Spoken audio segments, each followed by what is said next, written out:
Hi, my name is Rob, and today I will talk about an ominous bill that will be released possibly next week, and I might have to put this into multiple videos, but we'll see. First, Ontario is banning uh, road tolls and freezing drivers' license fees. And this is an environmental issue because congestion leads to more vehicles on the road. More vehicles on the road leads to wildlife being endangered and uh, more at risk of being hit, as well as increased pollution. So I'll read the release. It says Ontario banning road tolls, freezing drivers' license fees to keep costs down, and this was released on February 15th.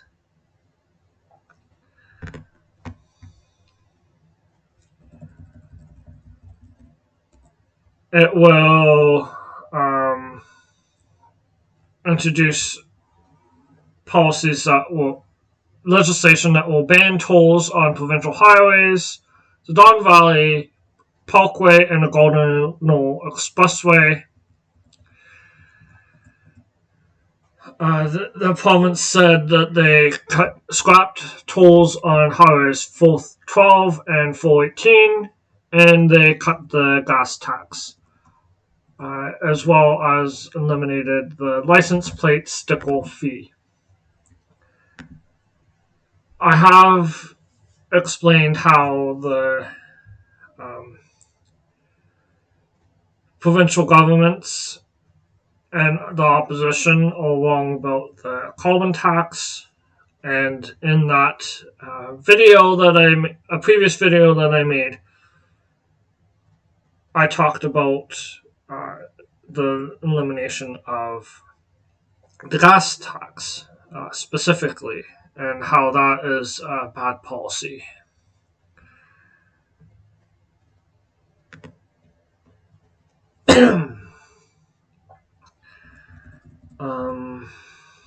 They are part of this will be part of an ominous legislation. So a large piece of legislation called the Get It Done Act. I don't know what the bill is called, and it hasn't been introduced. And it will streamline approvals for major infrastructure projects and housing. And they say it will keep costs down for people and businesses and support economic growth for long-term prosperity. And the province is doubling down on Highway 413 and the Bradford Bypass, even though it is unnecessary and bad policy for the environment.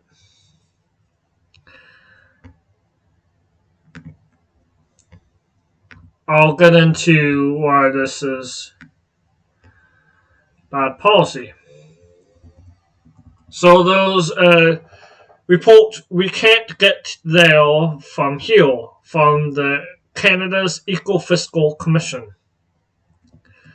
Why pricing traffic congestion is critical to beating it.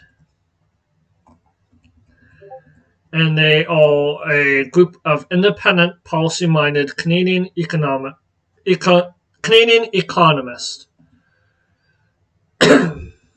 And they want to align Canada's economic and environmental aspirations.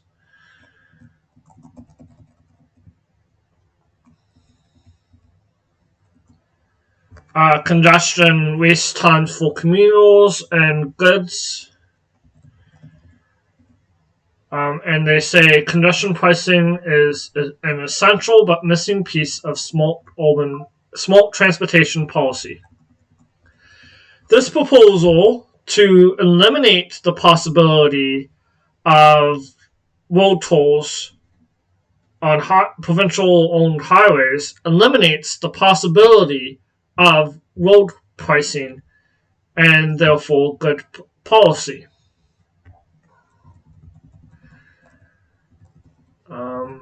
There's peak travel times on 407. Oh,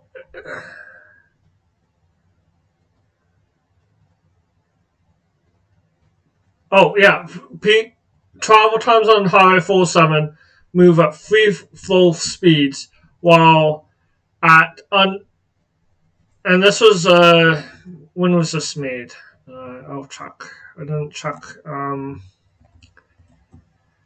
November 2015. So this is a few years ago,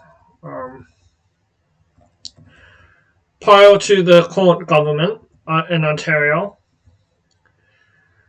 So peak travel times on roads like the 401 are 50 to 200% longer. Stockholm's congestion pricing resulted in 20 to 30% lower traffic. Minnesota's high occupancy increased traffic speeds by 6%. So good things. And they say it's not a one-size-fits-all. There should be a pricing pilot project customized to local context, and that trial periods for congestion pricing are a low-risk policy initiative. And municipalities best understand their own congestion context and should play a major role in designing pilot projects. And then they give some examples. Provincial government should initiate, enable, or facilitate congestion pilot projects. This is not the case here because of the proposed legislation. The government is very much against road tolls, except for maintaining the road toll on 407. And then they say that the federal government should help fund pilot projects because the scale of revenue is uncertain.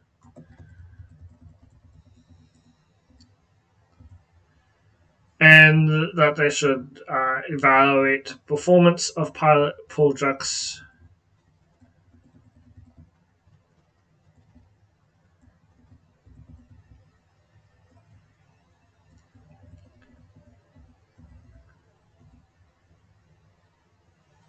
They say that it's an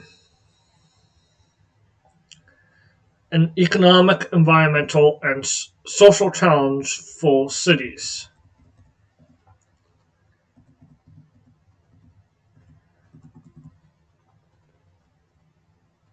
There's lost times and productivity losses.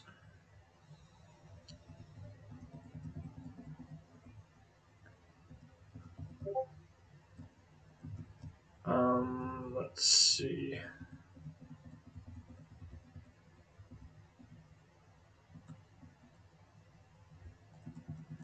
And free road use leads to increased traffic, increased air pollution,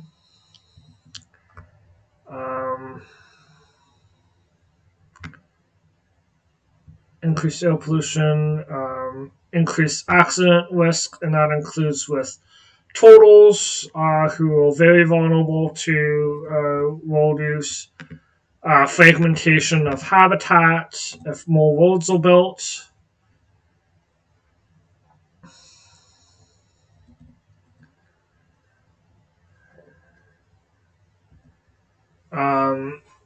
roads are overused more than what they are needed for, and there's subsidies for drivers, and increased urban sprawl.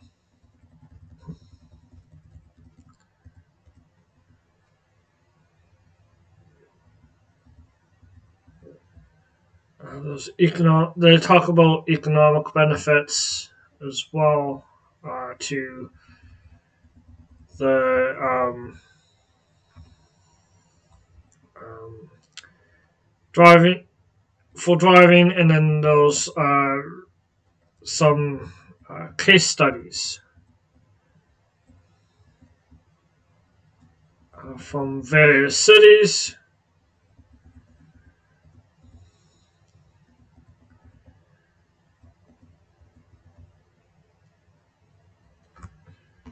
And then there's an opinion from Andrew Coyne, which is from 2023.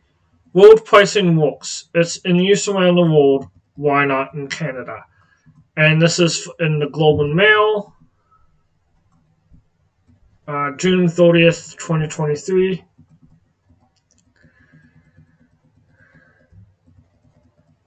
They talk about induced demand, and that people pay in times.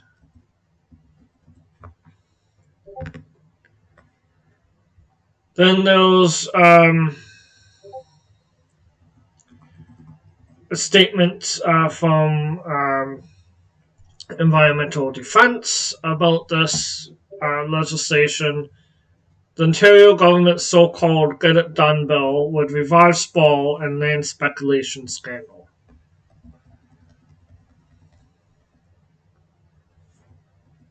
Um,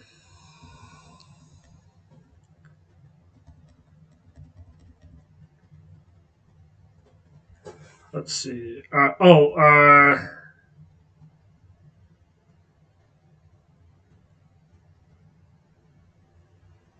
Yeah, this talks about it would be cheaper to subsidize trucks to use the nearby 407 to free up communal space on the 401, specifically about uh, roads.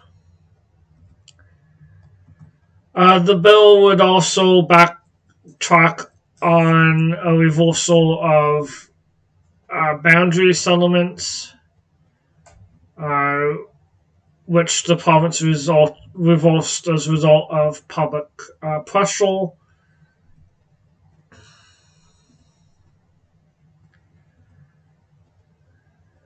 Those special building zones, which would take over local decision-making power,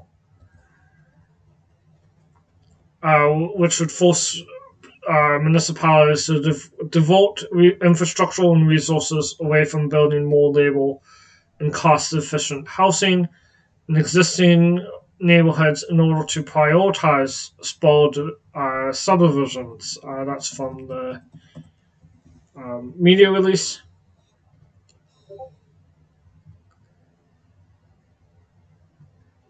Those people can't legally challenge the seizure of land for 413. The government is quickly destroying habitats, waterways, and indigenous sites.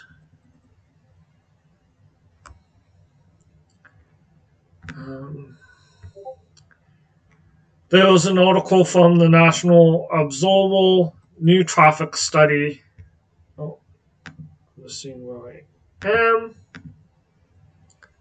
Yeah, new traffic study shows Ontario's Highway 413 not needed.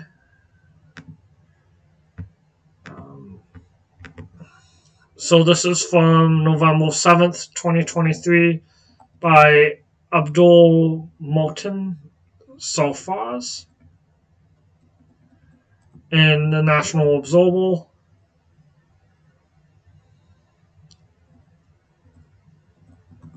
This references an environmental defense report called The Freight Escape.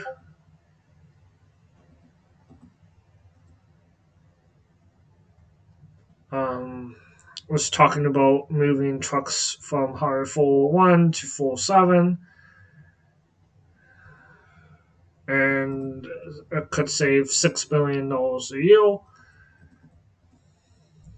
and preserve important natural spaces, 2,000 acres of farmland, 400 acres of the greenbelt, where there's a lot of endangered species.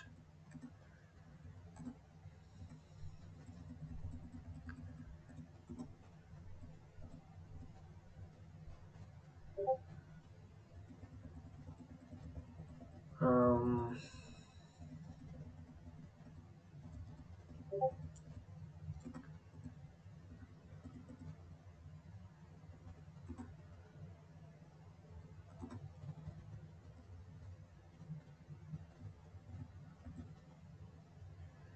those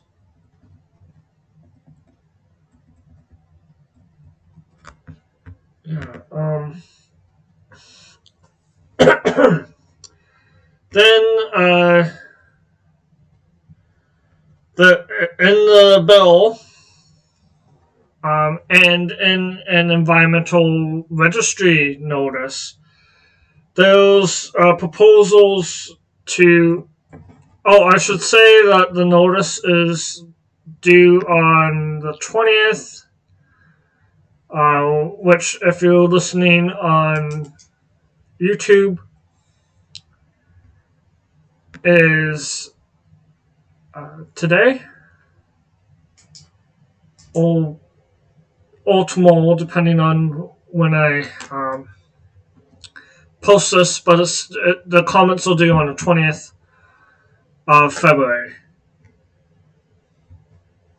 And I think they're important to comment on.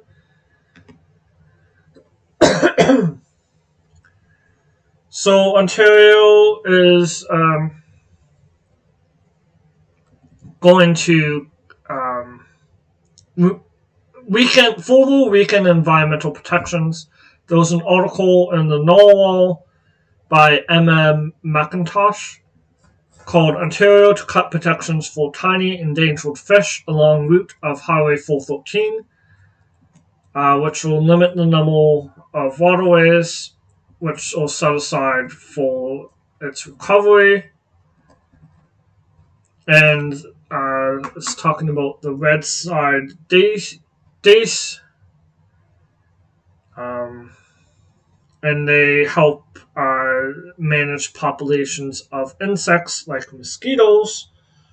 A lot of people don't like mosquitoes because they carry diseases, and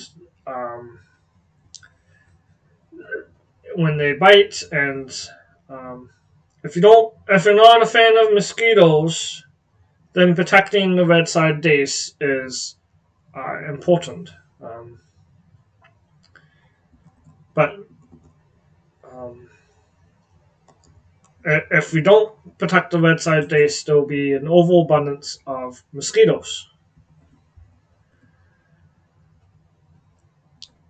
Um, there was a federal review of Highway 413, which the mineral is part of the review.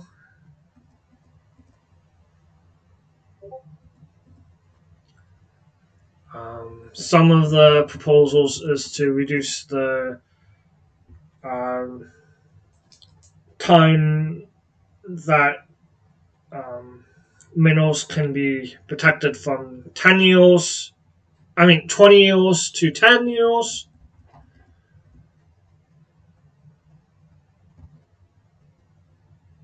So the Ontario government is proposing changes that would cut protections to some Redside Dace habitat.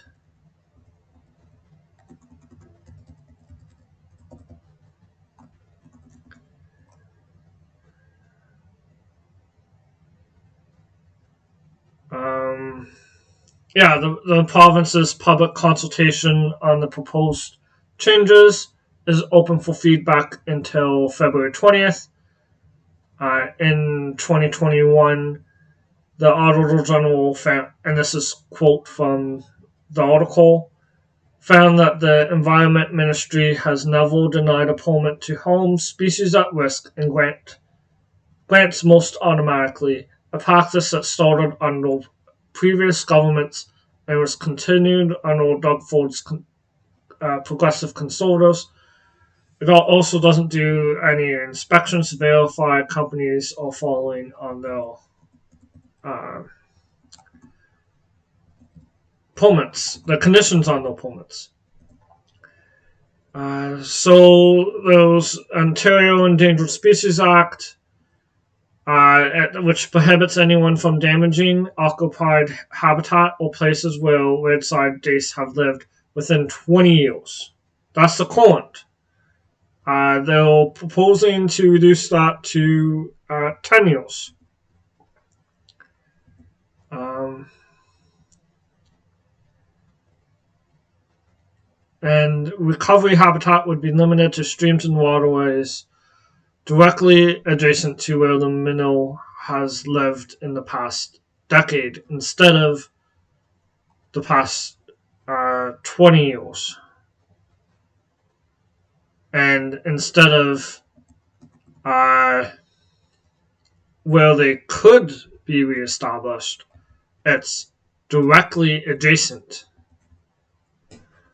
to habitat within the last 10 years.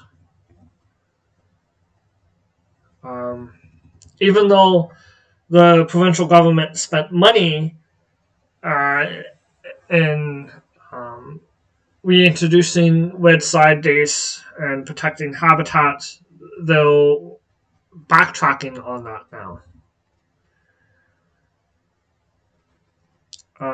Let's see, who's Jackson?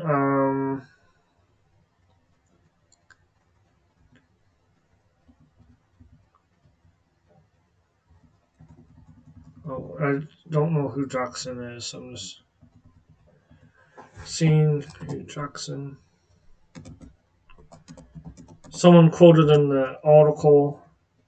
Oh, Don Jackson, a university ecology professor. Um, yeah, so that's who Don Jackson is. So Don Jackson said the move amounts to writing the minnow off when it needs help the most. Um,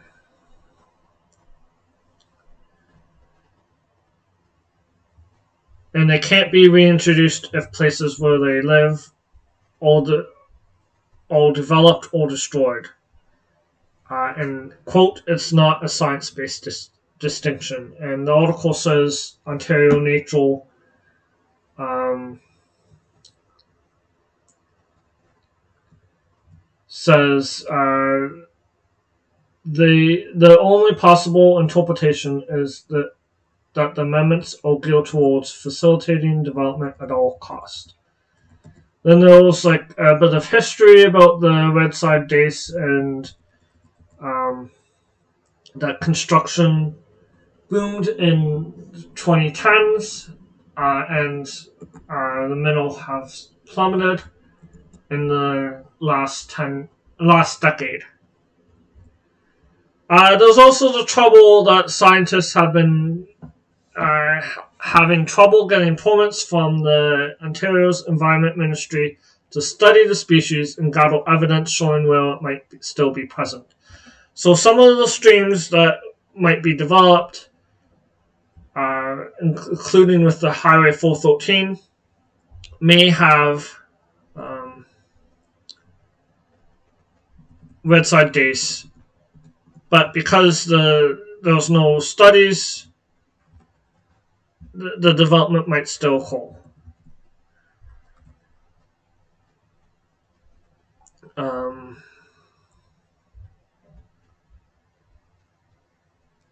yeah, and then there's a quote that it's also not allowing sampling to be conducted in those areas. And then those changes impacting mining trails exempting mining trails from endangered species law and removing protections from the butternut tree. The butternut tree is also on the Highway 413 route. They would eliminate a requirement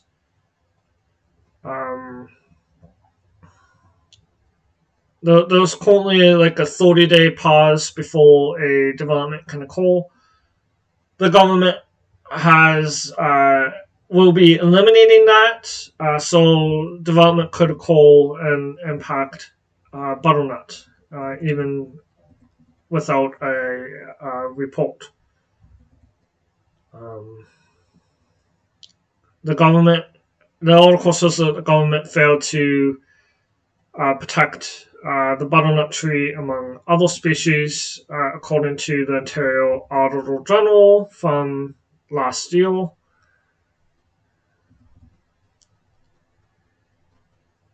And then mining companies won't have to follow endangered species rules. Most mining activities were already exempt.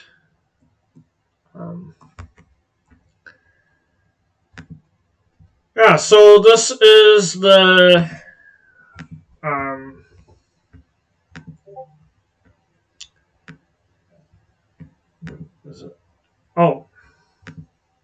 I highlighted the whole thing. I didn't mean to highlight everything. But regulatory changes. This is under the Environmental Registry. Regulatory changes under the Endangered Species Act to improve implementation of the Species at Risk Program. This has a number 019-8016, and you can comment on this until February 20th, 2024.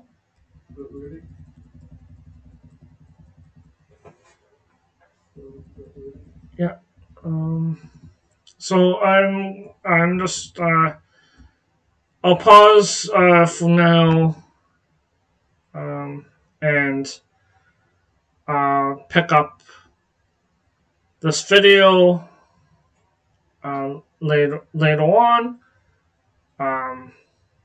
So I'll start with the regulatory changes in the second part of this video.